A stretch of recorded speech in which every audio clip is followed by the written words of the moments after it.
Nissen huts were erected in the city to rehouse shops and businesses affected by the Blitz. These were relatively easy to construct and kept costs to a minimum. And whilst the changes in the layout of the city centre were vast, many buildings and landmarks were familiar in 1947.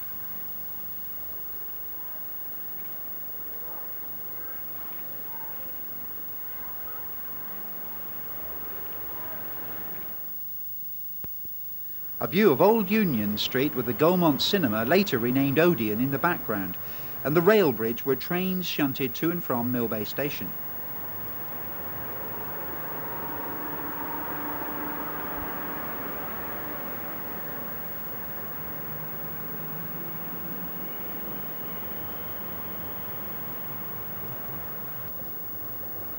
Looking towards Drake's Circus and Plymouth's old Guinness clock, this area of Plymouth was damaged, but unlike the centre, remained serviceable for some years until its redevelopment in the 1960s.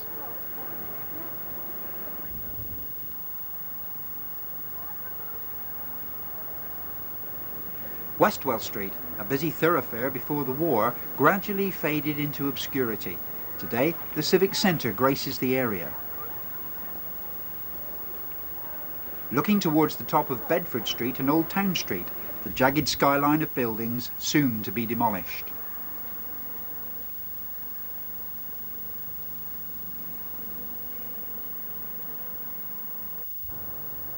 A bird's eye view of the old corn exchange and meat market, also to be demolished to make way for an approach to New George Street.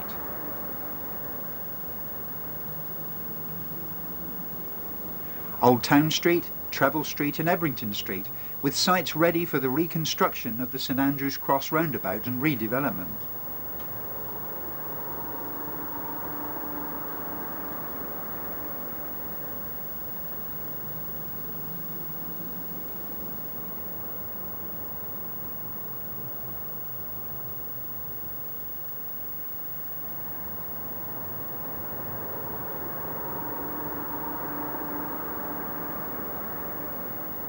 Looking towards Union Street, the building with the patchy roof is the Royal Cinema near Derry's Clock.